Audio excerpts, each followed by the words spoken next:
histórias para contar. Nós temos experiências com o Senhor, nós temos lutas, temos dificuldades, mas também temos muita alegria, muito motivo para honrar, agradecer e louvar o nome do nosso Deus. Aleluia! Eu costumo dizer que eu sou privilegiada, porque eu nasci no Evangelho aos 6 anos de idade. Eu me converti ao Senhor através da minha mãe, que também é uma mulher de Deus. E desde então, a minha infância, a minha adolescência, a minha juventude, meu casamento, os meus filhos, a minha vida tem sido na presença de Deus. E eu louvo ao Senhor por isso, porque eu sei que em meio às lutas, às dificuldades, às adversidades, muitos se desviaram da presença do Senhor, né, da nossa juventude e de muitas outras épocas, mas o Senhor me concedeu o privilégio de estar na presença dEle e eu louvo e exalto o nome do Senhor por isso. 1 Tessalonicenses, né, no capítulo 5.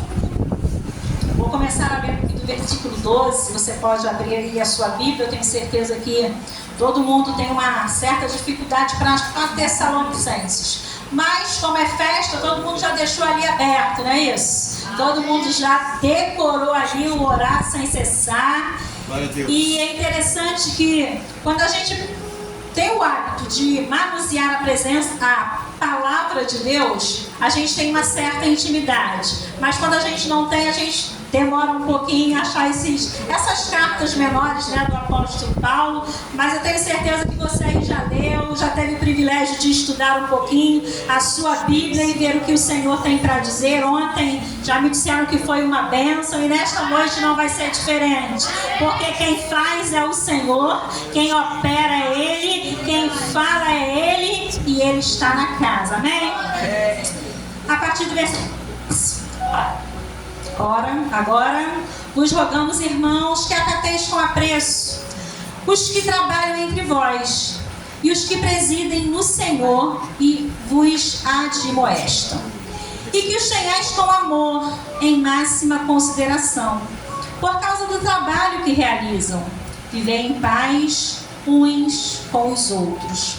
Exortai-vos também, irmãos, a que admoesteis os insubmissos, consoleis os desanimados, ampareis os fracos e sejais longânimos para com todos. Evitai que alguém retribua a outrem mal por mal.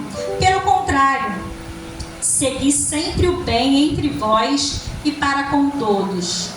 Regozijai-vos sempre. Orai sem cessar.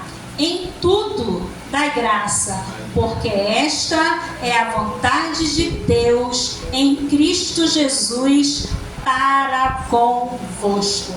Interessante que quando o apóstolo Paulo ele escreve esta carta, ele vai até Tessalônica, lá em Atos 17, vai nos dizer que primeiro ele vai na sinagoga por 3 sábados. E a gente vai ver que o apóstolo Paulo ele é um missionário, mas ele é alguém de muita estratégia. O apóstolo Paulo não perdia um momento de falar do amor de Deus. E a gente sabe que o apóstolo Paulo ele é considerado o apóstolo dos gentios, porque os 12 discípulos de Jesus eles pregavam muito para os judeus. Mas aprove ao Senhor um dia na estrada de Damasco chamar esse apóstolo, que ele vem após Cristo, e ele se auto-intitula apóstolo, e o Senhor é com o apóstolo Paulo. E hoje nós louvamos ao Senhor, porque por ele 13 livros foram escritos. E hoje a gente vai ter o privilégio de conhecer um pouquinho mais da igreja de Tessalonicenses. Tessalonicenses foi a primeira igreja que o apóstolo Paulo então vai começar neste lugar. Como eu falei, ele era alguém muito estratégico e ele usa da sua sabedoria, da sua cidadania para estar na sinagoga durante 3 sábados ministrando. E quando ele vai falar para os judeus, é interessante que o Senhor, ele também nos dá estratégias para o dia de hoje. Cada um de nós temos algo que nós podemos podemos usar como estratégia. E a gente vai falar hoje muito sobre oração. E oração é algo que é muito particular. A Bíblia chega a dizer assim, ó: entra no teu quarto, fecha a tua porta e fala com o teu Deus, que te ouve em secreto. E a gente tem visto hoje tantas orações, são tantos clamores. A gente abre a internet, tem alguém orando. A gente vai em algum lugar, tem alguém orando. A gente chega numa igreja, tem alguém orando. E a Bíblia vai nos dizer assim, olha: orai sem cessar. Interessante que orar sem cessar. E quando Paulo ele vai para a sinagoga e ele começa a falar, a pregar durante esses 3 sábados, ele ganha alguns judeus. Alguns judeus são convertidos ao cristianismo. Mas ele não ganha só judeus, ele ganha gentios também. E a Bíblia não nos diz uma data exata. E a Bíblia também não nos diz quanto tempo o apóstolo Paulo fica em Tessalônica. Mas acredita-se que em torno de 3 meses. Paulo fica em Tessalônica. 3 meses. Acredita-se que cerca de 3 meses. Aí eu te digo hoje, vamos trazer isso para o dia de hoje. Algum missionário sai, ele vai pregar, e em 3 meses ele deixa uma igreja ali estabelecida. É possível?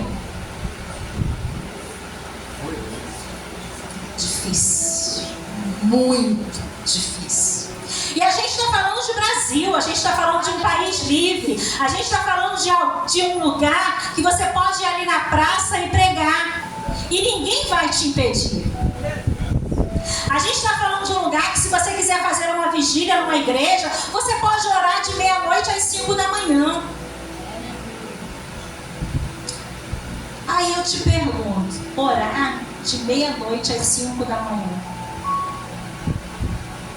isso é atual?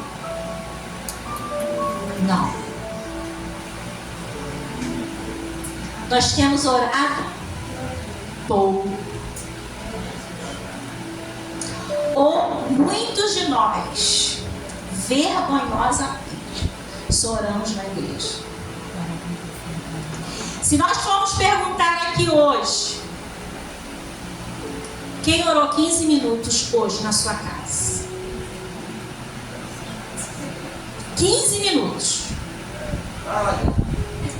Quem orou 5 minutos hoje na sua casa? Na igreja a gente ora 1, 2, 3. Aí eu te pergunto, a gente está orando sem cessar? Será que a igreja dos nossos tempos é a mesma igreja que o apóstolo Paulo fez lá em Tessalônica?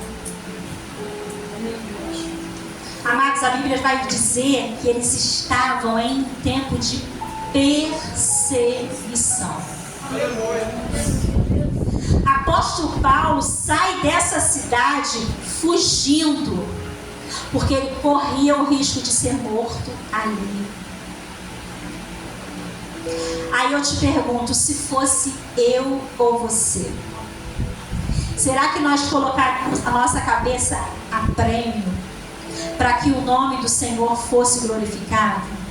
Para que uma nova igreja fosse estabelecida? Será que eu e você oramos o suficiente para estarmos hoje dizendo assim: Deus, a minha vida não tem mais o menor valor, eu daria hoje ela para ti? Será que o Senhor pode contar comigo e com você para fazermos como o apóstolo Paulo fez, como a igreja de Tessalônica fez? E é interessante que quando nós vemos lá no início,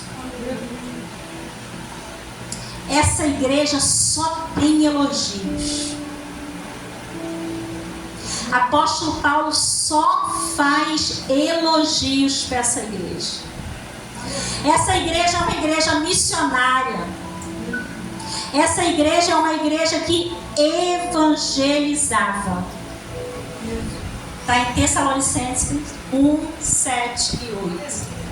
A fama dessa igreja era tão linda que aos arredores dela as pessoas aceitavam Jesus por ouvir falar dos crentes de Tessalônica. Será que as pessoas aqui ao nosso redor estão aceitando Jesus porque ouvem que aqui existe uma igreja? Será que tem alguém dizendo assim: não, existe um povo ali que louva, que exalta, que glorifica, e eu quero esse Deus. Eu vou lá porque ali é diferente. Tem algo novo, tem algo de Deus, tem algo que preenche a minha alma, tem algo extraordinário naquele lugar. Eu quero aquele Deus. Amados, era essa a fama desse povo de Tessalônica.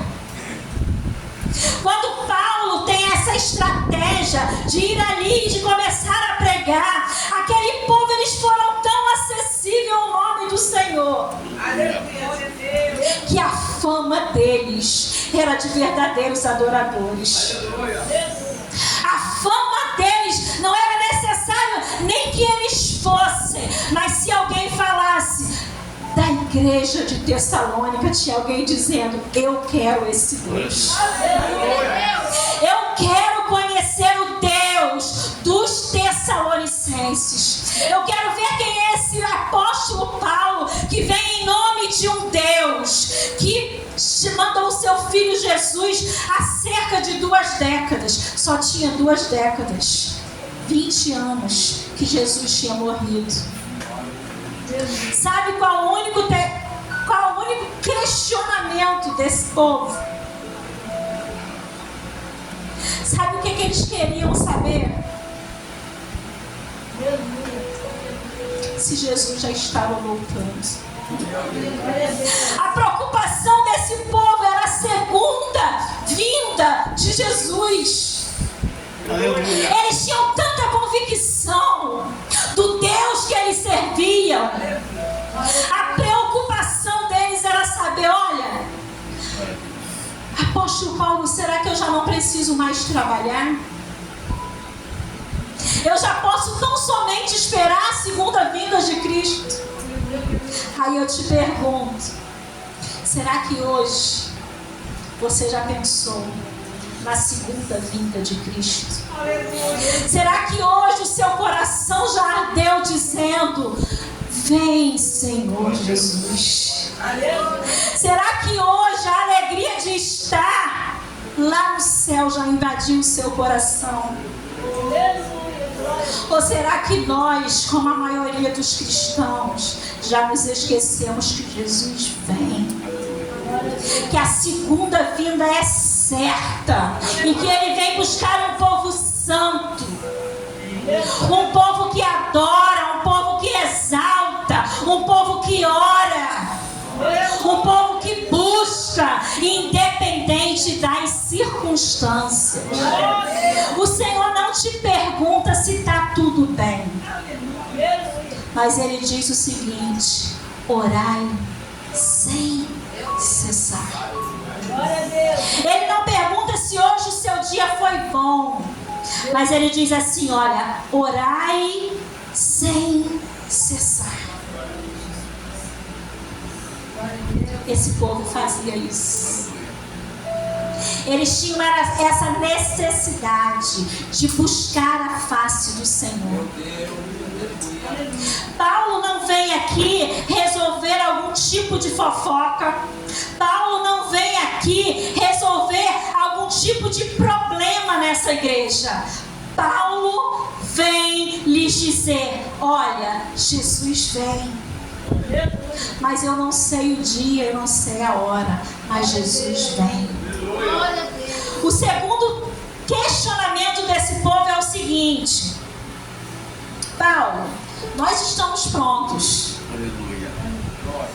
Nós estamos prontos. Jesus pode voltar agora. Aleluia. Mas e os que morreram? Como é que vai ser? E Paulo então vai responder para eles assim: olha, os mortos ressuscitarão primeiro.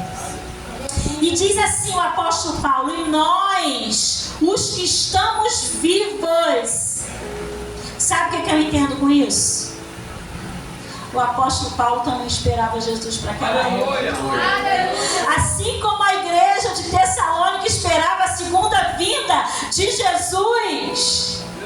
Há cerca de mais de 2000 anos atrás, apóstolo Paulo também responde: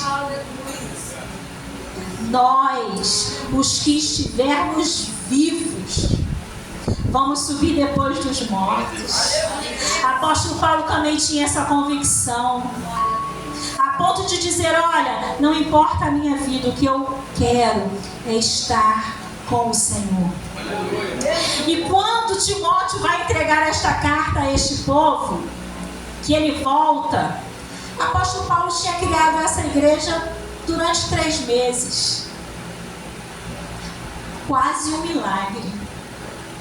E detalhe, apóstolo Paulo deixa um pastor responsável por essa igreja. Os irmãos não ficaram ao léu, não. Essa igreja tinha um pastor que respondia por ela. Ou seja, Paulo, durante esses 3 meses, ele não só montou essa igreja, mas ele também se preocupou em deixar um pastor que iria cuidar daquele povo. E Paulo desejava muito voltar àquele lugar. Quando ele sai de Tessalônica, ele vai para Bereia. Mas quando Timóteo volta com essa carta e com a resposta, Paulo já não estava mais em Bereia. Paulo já está em Corinto, porque o apóstolo Paulo era um missionário e ele não podia parar. O apóstolo Paulo estava sendo perseguido, mas ele não podia parar. A igreja de Tessalônica estava sendo perseguida, mas ela não podia parar. Glória a Deus. Aleluia! Essa convicção era tão grande que eles não estavam mais se importando com o que eles iriam comer, como é que eles iriam viver. Eles almejavam a vinda de Jesus, porque eles tinham recebido Jesus, e essa convicção e essa certeza eles tinham, que eles precisavam encontrar com Jesus, que eles precisavam estar prontos. E eu confesso que eu me admirei muito com esse tema de oração, de vinda de Jesus, de carta. Por quê? Hoje não se ouve falar da segunda vinda de Jesus.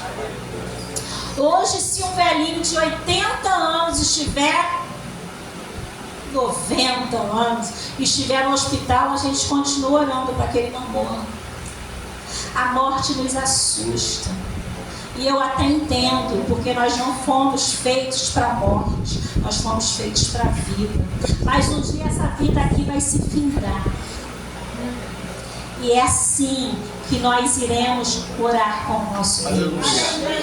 De repente, não sei, de repente nós seríamos até transladados, mas não seríamos todos. Para conhecer Jesus, você precisa morrer. E essa morte, ela nos assusta tanto que a gente faz tudo para não morrer. Alguém aqui pensa assim: amanhã, 2h15 da tarde, eu gostaria de morrer. Estou me preparando para morrer amanhã. A morte nos assusta. Mas para esse povo aqui, o morrer era ver a face do Senhor. O morrer era saber que Jesus vinha buscar alguém. E eles se enquadravam dentro desse povo. A convicção desse povo era tão grande que eles só queriam esperar Jesus voltar. A preocupação deles era só essa. Eles estavam sendo perseguidos. Mas eles não estavam preocupados que eles estavam sendo perseguidos. E às vezes a gente se preocupa com o nosso governo, porque não foi alguém que a gente queria que estivesse lá. Às vezes a gente se preocupa com o nosso filho. Às vezes a gente se preocupa com o nosso marido. Às vezes a gente se preocupa com tantas coisas. Mas a gente não lembra que Jesus está voltando. E eu quero te dizer nesta noite que Jesus já voltou para muita gente. Cada um que morreu, que estava preparado, Jesus já voltou para ele. Por isso eu digo que a morte não devia nos desesperar. Porque só assim nós veremos o Senhor. E a Bíblia diz que os mortos ressuscitarão primeiro. Ou seja, eles vão ser privilegiados, eles vão contemplar a face do Senhor. Deus já tem um plano para todo mundo que morreu em Cristo. E hoje nós estamos tão apegados a tantas coisas que nós nos esquecemos que um dia nós vamos morrer, mas que nós possamos morrer em Cristo. Aleluia! Interessante que a morte ela vem para o novo, para o velho, para o rico, para o pobre, para o magro, para o gordo, para o homem, para a mulher. Uma coisa é certa: uma hora a morte vem. E Jesus tem um plano para isso. Ele nos garantiu a vida. E a nossa alma tem que ansiar por isso. A nossa alma tem que querer. A nossa alma tem que arder. Enquanto estivermos aqui, adorar o nome do Senhor. Mas ter a certeza que se o Senhor vier nos buscar hoje, e se nós estivermos preparados, nós vamos morar com Ele na glória. A cara dessa igreja era fé. Eles tinham uma fé sobrenatural. Eles creram no Evangelho de uma maneira absurda. Nada fazia esse povo parar. Podia o governo, o imperador começar a matar os cristãos, mas eles estavam dispostos a morrer. Podia o apóstolo Paulo ser perseguido, sair correndo de Tessalônica como ele fez, mas eles continuavam nessa convicção: Jesus vem e eu quero estar preparado.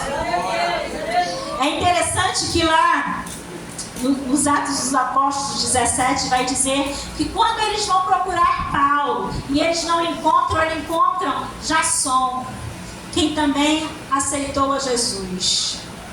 E eles levam esse homem e arrastam ele pelas ruas de Tessalônica. E de repente, se arrastassem a mim ou a você, a gente ia temer. Mas esse povo continuava esperando a volta de Cristo. Nada fazia a igreja de Tessalônica parar. Interessante que lá em Atos 5, 17, 5, 6 diz assim, olha: os judeus, porém, movidos de inveja, trazendo consigo alguns homens maus, dentre a malandragem, ajuntando a turba, alvoroçaram a cidade e, assaltando a casa de Jasson, procuraram trazê-lo para o meio do povo. Para quê?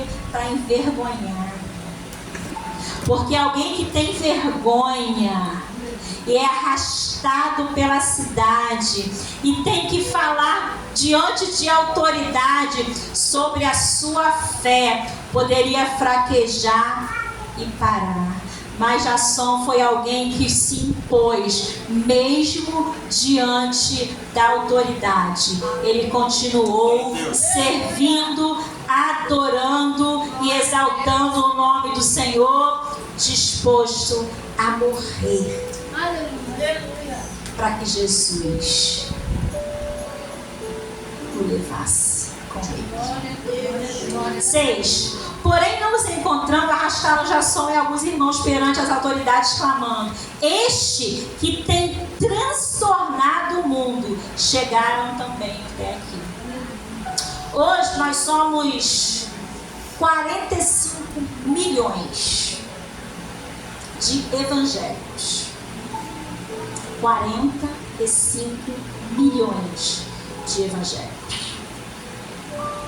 Nós estamos alvoroçando o mundo. Meu Deus. Nós estamos alvoroçando o mundo. Ou nós estamos confortáveis dentro das nossas igrejas, só se enchendo de Deus, só exaltando, só glorificando, só adorando, só falando em línguas, só recebendo. A gente já sai de casa dizendo: Deus, fala comigo. Aleluia. Por aí. A gente faz birra e diz: se o Senhor não falar comigo, eu não vou mais naquele lugar. Aleluia. A gente começa a se encher de tantas e tantas e tantas e tantas coisas. E eu costumo dizer que hoje nós somos os crentes mais mimimi da história. Todo mundo fica chateado com alguma coisa e para. Todo mundo tem uma desculpa e para. Todo mundo tem uma razão e para. Mas a Bíblia diz que esses homens alvoroçaram o mundo. Não foi Tessalônica, o mundo. Só tinha 20 anos que Jesus tinha morrido. E eles alvoroçaram o mundo. Sabe o que é isso? As autoridades que se sentiam deuses ficavam loucos, porque cada vez mais o número de cristãos ia aumentando. Cada vez mais o imperador não tinha mais adoradores, porque agora o povo queria conhecer o Rei dos Judeus, o Jesus Cristo, que morreu, mas que ao terceiro dia ele ressuscita, como ele tinha falado com os apóstolos. Que rei é esse? Que tem o poder de ressuscitar. Aquele povo não conhecia esse rei, mas quando eles ouviam falar, eles não se limitavam, eles corriam para poder adorar. Eles não se limitavam à perseguição, mas eles queriam ir adorar. Eles queriam conhecer o Rei dos Judeus. E esse Rei dos Judeus, ele chega aos gentios. Ou seja, eles se sentiram assim como nós, inclusos naquela promessa. E quando eles ouvem falar desse Deus, eles começam a ir para a praça pública para dizer: eu morreria pelo Cristo. Ele morreu por mim e o meu amor também é tão grande a ponto de morrer por ele.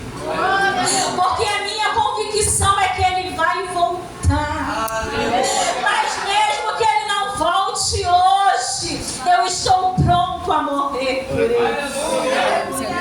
Que evangelho é esse? A ponto de transformar alguém que não dá mais valor à sua vida. E eu te pergunto: que evangelho é esse que nós estamos servindo hoje? Que Deus é esse que o meu anseio é sempre estar aqui? Que evangelho é esse que as coisas do céu já não mais me atraem? Que evangelho é esse? Aleluia! Que me faz ser tão egoísta a ponto de não exalar o bom perfume de Cristo? Que evangelho é esse que não faz de mim um missionário que proclama ao mundo, alvoroçando o mundo, que existe um Deus que é só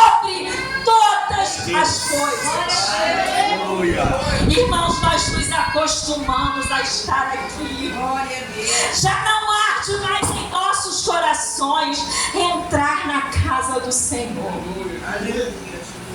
Eu entro e saio e não tenho mais reverência.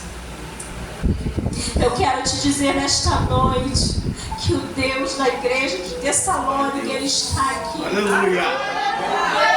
O Deus do apóstolo Paulo está aqui. O mesmo Deus que operou maravilhas no deserto, Ele está aqui. O Deus de Abraão, o Deus de Isaac, o Deus de Jacó, Ele está aqui.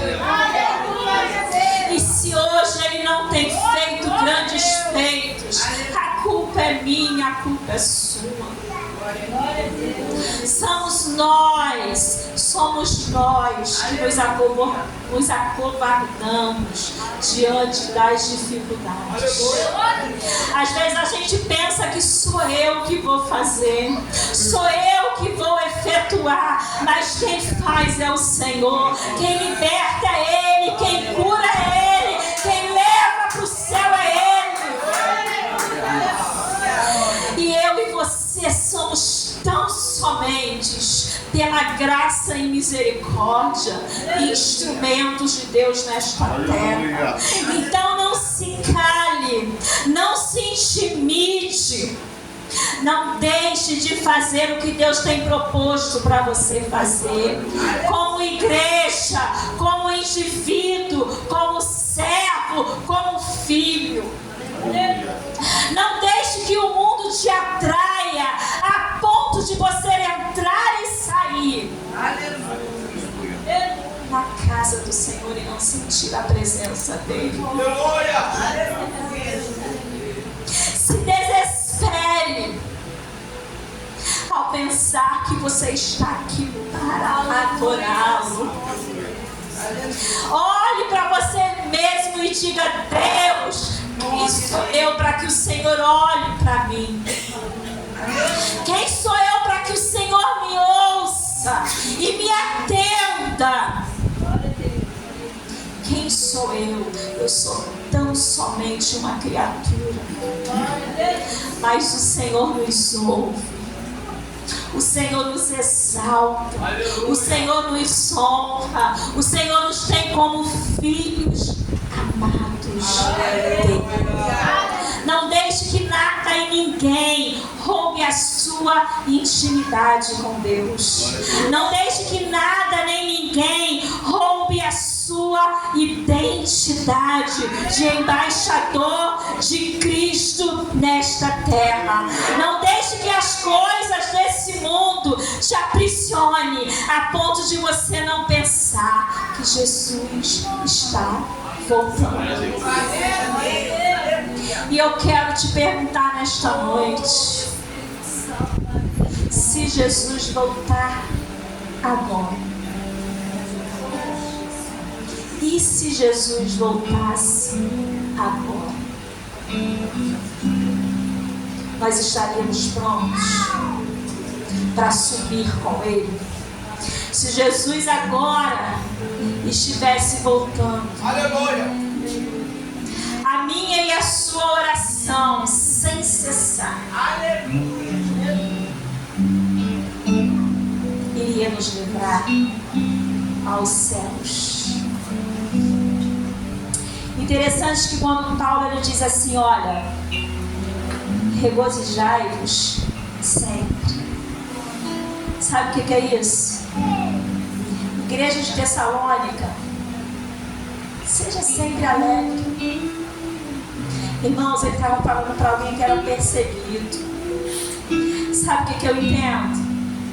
Não importa a minha dificuldade, eu tenho que me alegrar em Cristo. É Ele a razão da minha alegria. Não importa o que eu esteja passando, eu tenho que me alegrar sempre. Paulo também diz para essa igreja: olha, orai sem cessar. Esse foi o tema: orai sem cessar. E é interessante que não é orar o tempo todo, é ser constante em oração, é estar constantemente orando. E a minha primeira pergunta nesta noite foi: você orou 5 minutos hoje? Você orou 10? Você orou 15? E a maioria fez o sinal de que não orou. Orar sem cessar é orar todos os dias, até que Ele venha. Orar sem cessar é orar quando eu estou triste, é orar quando eu estou alegre, é orar quando as coisas vão muito bem. Mas é orar também quando eu não vejo nenhum sinal de que vai acontecer algo. Interessante que o apóstolo Paulo também diz assim nessa igreja: olha, em tudo dai graça. E eu quero te perguntar: você já agradeceu hoje? Aleluia! Interessante que o português ele é rico, né? E a gente pergunta: em tudo dá graça. Não é por tudo, é em tudo. Porque de repente, se eu estivesse vindo para cá e eu sofresse um acidente e o meu carro se acabasse e ele não estivesse seguro, eu iria dizer assim: não tenho motivo para dar graça.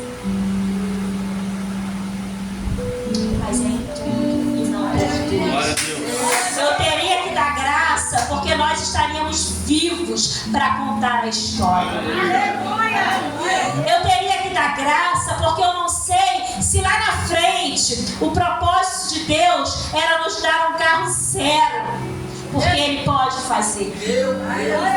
Então eu de repente não dou graça por tudo, mas eu dou graça em tudo, porque essa é a vontade de Deus. E quando o apóstolo Paulo fala isso para a igreja de Tessalônica, ele diz assim: olha, dá graça pela tribulação. Sabe por quê? No ano lá de 2023 vai ter um povo lá em Magé que vai conhecer o Senhor, porque vocês sofreram perseguição, porque eu sofri perseguição. Olha o propósito de Deus. Eles de repente não dariam graça por estar em tribulação, mas eles dariam graça em tudo. O fato de eu e você estar aqui esta noite foi preço de sangue. Não foi só de Jesus, não, foi dos apóstolos também. Foi da igreja de Tessalonicenses. Foi muito sangue para que você estivesse aqui hoje, sentado nessa cadeira confortável, louvando, adorando e glorificando o nome do Senhor. Já se passaram mais de 2000 anos, mas o Evangelho ainda continua salvando. O Senhor ainda continua operando.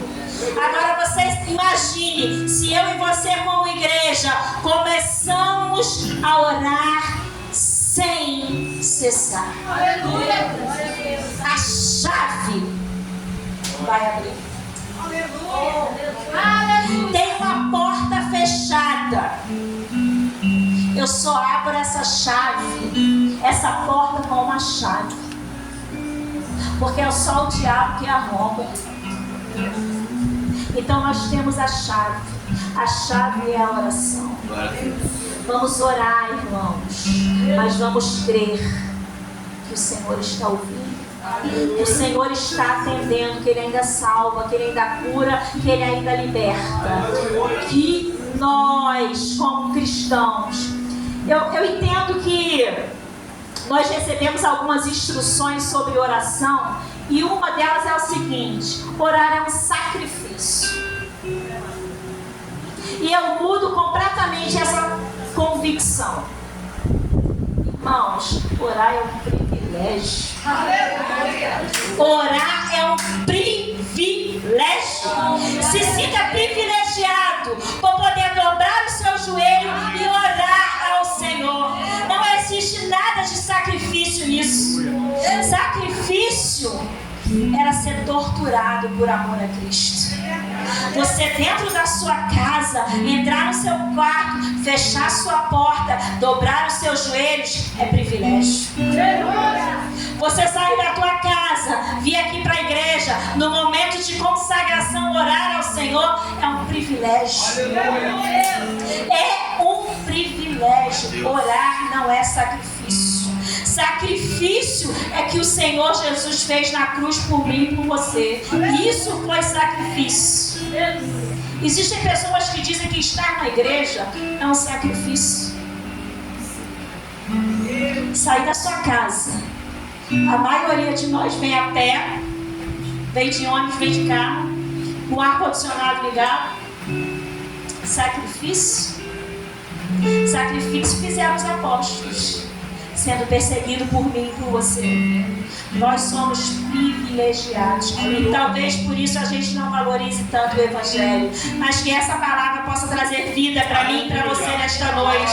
Que orar sem cessar seja o nosso alvo. Até que Jesus venha nos buscar. Você pode dizer amém? Amém. Glória a Deus. Agradeço a oportunidade em nome de Jesus.